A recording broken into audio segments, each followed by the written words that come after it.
I don't want to age you, but you were born the year that the original Shaft came out. Yeah. But I mean, you don't look it, obviously, but at what point did you actually like first see it and find out about it, and kind of what was your first impression of I it? think I saw it till I was like around 9 or 10. Oh wow, okay, that's still kind of young. Yeah, it's still kind of young. I had to kind of sneak into it, but you had to see what everybody else was talking about. So I finally got a chance to check it out. I loved it.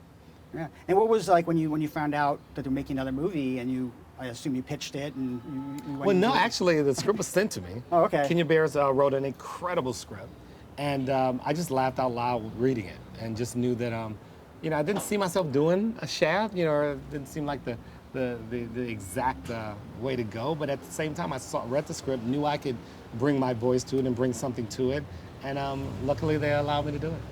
Well, it's funny because you did the 2 ride-along movies, and I think that almost every action comedy or any action movie since Shaft has kind of been influenced in some ways. I'm sure Ice Cube has seen it and been influenced by it. So, but you didn't think of yourself as a Shaft director? Well, all the other Shafts they're pretty much dramas, and when I read the script, I knew that they wanted to go this direction, where they wanted some action, some action / comedy to it. And I just felt like, I could respect where it's coming, what it means to so many, and I also could bring my own tone to it. And what did John Singleton's Shaft, what kind of influenced your own approach to it? I mean, obviously, there's a lot funnier. It's pretty much a straight comedy almost. But what kind of influenced you from his movie that you wanted to bring to this one? Well, look, I mean, you had Sam in his first, move with being Shaft, and I just wanted to kind of, from there, just make sure the character was consistent, and it's quite easy for that when you have somebody like Sam Jackson playing the role again. And I just wanted to kind of pay homage. We have a few verbal cues in there that come from the old film, or the film that John did, and I can't wait for people to see it.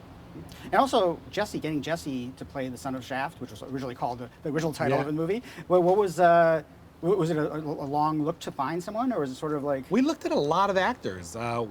Jessie finally came in, and we at some point were able to put him in a room with Sam, and we just saw that Sam could, their chemistry together was just great, and Jessie could keep up with Sam, and it was awesome, and so we decided to go with Jessie.